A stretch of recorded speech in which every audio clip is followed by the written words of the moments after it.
Hello, good morning my dear children. कैसे हैं, क्या कर रहे हैं? आज मैं आपके सामने आया हूँ एक छोटा सा वीडियो लेकर। उसमें मैं बताने के लिए आया हूँ अनसीन पैसेज, अपठित बोल गद्यांश। अपठित बोल गद्यांश में क्या क्या होता है, seen passage and unseen passage में क्या फर्क है, पठित बोल और अपठित बोल में क्या अंतर है, और आज का विषय जो है अपठित बोल कैसे पढ़ा जाता है, प्रश्नों का उत्तर कैसे दिया जाता है, आदि जानकारी आज हम प्राप्त करेंगे। देखिए, आज हमारा शीर्षक है अपठित बोल गद्यांश।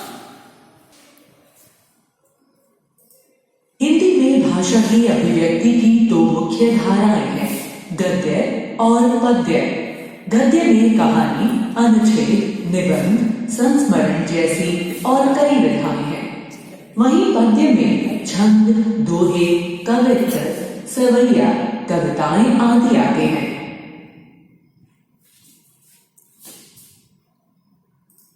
अपठित गद्यांश, जिसका अर्थ है पहले से नहीं पढ़ा हुआ किसी गद्य का अंश या भाग। किसी गद्य का वह अंश जिसका अध्ययन हमने पहले न किया हो, अपठित गद्यांश कहलाता है। अपठित गद्यांश पर आधारित प्रश्नों के उत्तर देने से पूर्व पूरे गद्यांश को ध्यानपूर्वक पढ़ना बहुत आवश्यक होता है।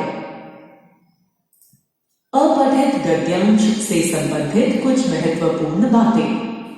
दिया गया गद्यांश निश्चित तौर पर आपके द्वारा पढ़ा नहीं होता, अतः उसे एक ही बार में बहुत ध्यान से पढ़ लें। यदि गद्य में पात्रों की चर्चा हो तो पढ़ते समय ही नामों को रेखांकित कर लेना चाहिए।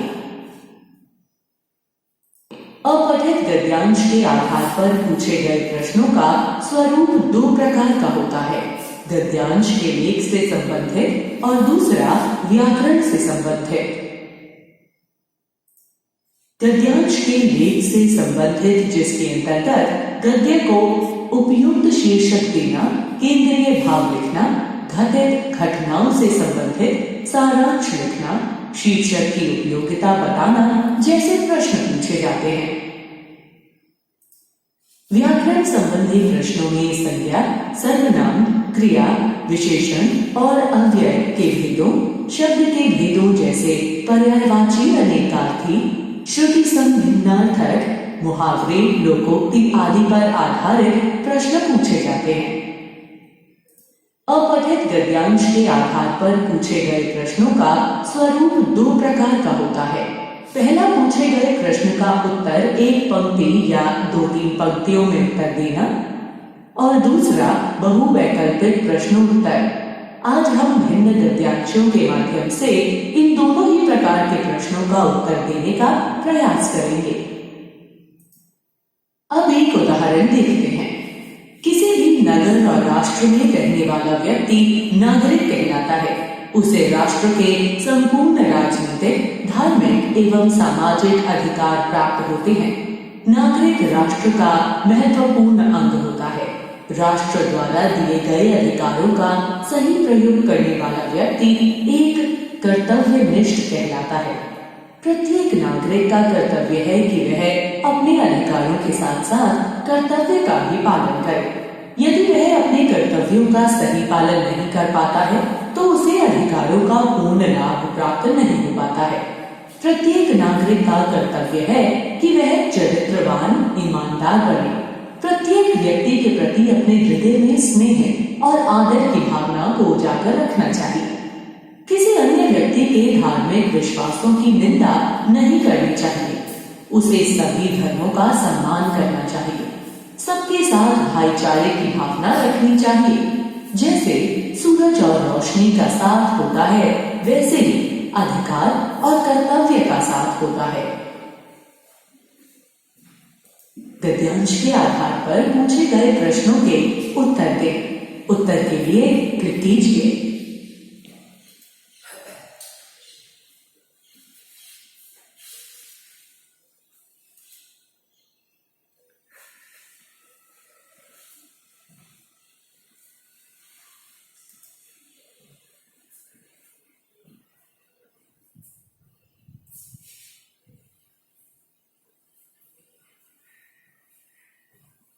गद्यांश के आधार पर पूछे गए प्रश्नों के उत्तर दें। उत्तर के लिए क्लिक कीजिए।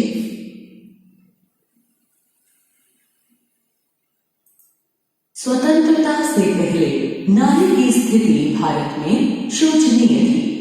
भारत की वीरांगनाएं तथा विदुषियां भी घर की दीवारों में कैद होकर अपमान को सहन करती थी और यातनाएं झेलती थी। उस समय पर्दा प्रथा, बाल विवाह, बेमेल विवाह तथा विधवाओं की हीन दशा ने भारतीय नारियों के जीवन को नरक के समान बना दिया था। राजा राम मोहन राय, स्वामी दयानंद और समाज सुधारकों ने इन कुरीतियों को दूर करने का प्रयत्न किया। परिणाम स्वरूप नारी की दशा में दिन प्रतिदिन परिवर्तन होता रहा। चार दीवारी के अंदर पर्दे में रहने वाली नारी समाज में एक उच्च स्थान प्राप्त करके अपने कदम आगे बढ़ाती रही और धीरे धीरे वह आज पुरुषों से कंधे से कंधा मिलाकर चलने लगे हैं। आज की नारी का कर्तव्य है कि वह सामाजिक कुरीतियों का बहिष्कार करके देश की प्रगति व उत्थान के लिए आगे बढ़े। आज की नारी नव चेतना है, नव जागृति है। आज की कर्मनिष्ठ नारी को समाज में उच्च स्थान दिया जाता है। गद्यांश के आधार पर पूछे गए प्रश्नों के उत्तर दें। उत्तर के लिए क्लिक कीजिए।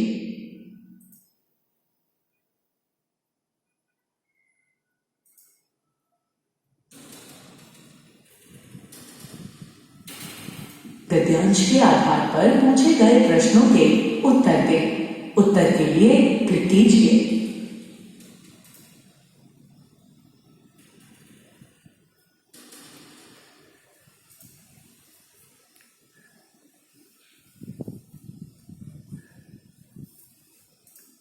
एक अन्य उदाहरण इस प्रकार है। महान क्रांतिकारियों में से चंद्रशेखर आजाद भी एक हैं। चंद्रशेखर आजाद देश की स्वतंत्रता के लिए अपने प्राणों की बलि देने के लिए तत्पर रहते थे। उनके माता पिता मूलतः बदलता जिला उन्नाव के निवासी कान्यकुब्ज ब्राह्मण थे। पिता बैजनाथ मध्य प्रदेश के वन विभाग में नौकरी करते थे। आजाद की शिक्षा दीक्षा नियमित नहीं हो पाई थी। उन्होंने देश को आजाद कराने के लिए युवा क्रांतिकारियों का गठन बनाया था। यह गठन बम बनाने, हथियार एकत्र करने का कार्य करता था। इस टोली का नाम हिंदुस्तान प्रजातांत्रिक संघ था। इसमें सम्मिलित होने के लिए कठिन परीक्षा ली जाती थी ताकि अंग्रेजों के अत्याचार किए जाने पर भी कोई क्रांतिकारी अपना और अपने गठन का भेद नहीं खोलता था। 19 फरवरी 1931 में आजाद चंद्रशेखर भारत माता की सेवा करते हुए शहीद हो गए। आज भी हमारे देश में शहीद चंद्रशेखर आजाद का नाम गर्व के साथ लिया जाता है। गद्यांश के आधार पर पूछे गए प्रश्नों के उत्तर दें। उत्तर के लिए क्लिक कीजिए।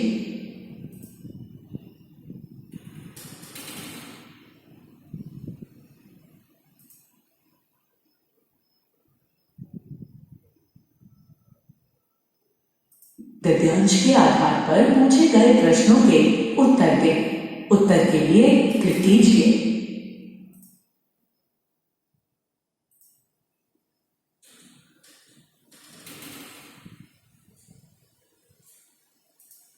भारतीय किसान अपने परिवार को ही नहीं, संपूर्ण भारत में अन्न की पूर्ति कराता है। अन्न की पूर्ति कराने वाला किसान स्वयं निर्धनता रूपी अभिशाप से परिपूर्ण है, जिसके कारण वह अपना जीवन खुशी से निर्वाह नहीं कर पाता है। भारत की 70% जनसंख्या गांव में रहती है, जो कृषि का कार्य करते हैं। यही लोग भारत की उन्नति का एक कारण भी है। ये लोग बहुत मेहनती होते हैं। कड़कती ठंड हो या चलचलाती धूप, किसान सदैव अपने कृषि के कार्य में व्यस्त रहते हैं। हमारे देश की कृषि मानसून पर निर्भर करती है। यदि बारिश सही समय पर और सही मात्रा में होती है तो फसल के उत्पादन के लिए बहुत अच्छी होती है, और यदि अतिवृष्टि होती है तो वह फसल को नष्ट कर देती है। हमारे देश में कृषि की उन्नति के लिए सर्वप्रथम किसानों को उन्नत कृषि की विधियों से परिचित कराना और किसानों को शिक्षित कराना अति आवश्यक है। गद्यांश के आधार पर पूछे गए प्रश्नों के उत्तर दें। उत्तर के लिए क्लिक कीजिए।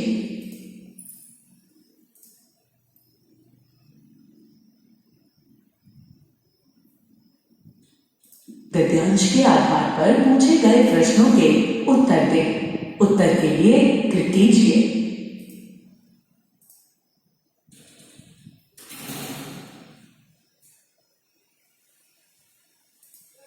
अपठित गद्यांश से संबंधित कुछ महत्वपूर्ण बातें। किसी गद्य का वह अंश जिसका अध्ययन हमने पहले न किया हो अपठित गद्यांश कहलाता है। अपठित गद्यांश पर आधारित प्रश्नों के उत्तर देने से पूर्व पूरे गद्यांश को ध्यानपूर्वक पढ़ना बहुत आवश्यक होता है। अभ्यास कार्य। वास्तव में हृदय वही है जो कोमल भावों और स्वदेश प्रेम से ओतप्रोत हो। प्रत्येक देशवासी को अपने वतन से प्रेम होता है, चाहे उसका देश दलदलों से युक्त हो। देश प्रेम के लिए किसी आकर्षण की आवश्यकता नहीं होती, बल्कि वह तो अपनी भूमि के प्रति मनुष्य की स्वाभाविक ममता है। मानव ही नहीं, पशुओं तक को अपना देश प्यारा होता है। शाम के समय पक्षी भी अपनी नीड़ की ओर चले जाते हैं। देश प्रेम का अंकुर सभी में विद्यमान है। मातृभूमि के नारे लगाने से ही देश प्रेम व्यक्त नहीं होता है।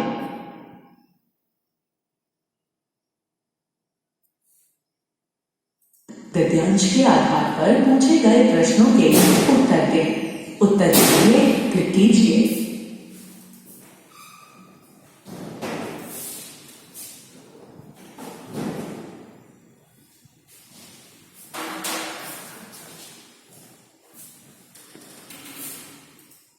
हमारे देश की धरती के भीतर अनेक खनिज पदार्थ छिपे हैं।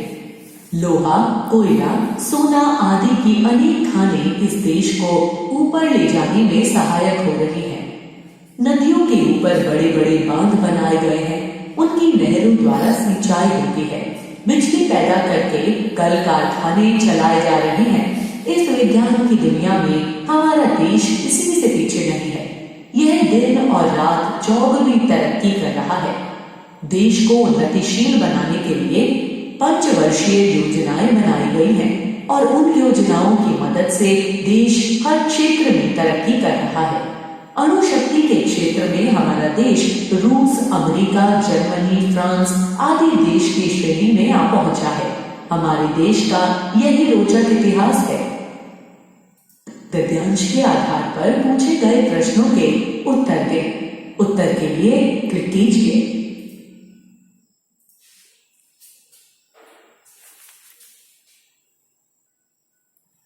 हेलो माय डियर पेरेंट्स, आपने देखा अनसीन पैसेज अपठित बोध गद्यांश में कौन सी बातें ध्यान रखना चाहिए और प्रश्नों के उत्तर कैसे लिखना चाहिए।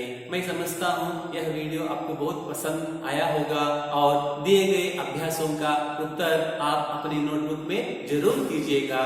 ध्यानपूर्वक सुनने के लिए बहुत बहुत धन्यवाद।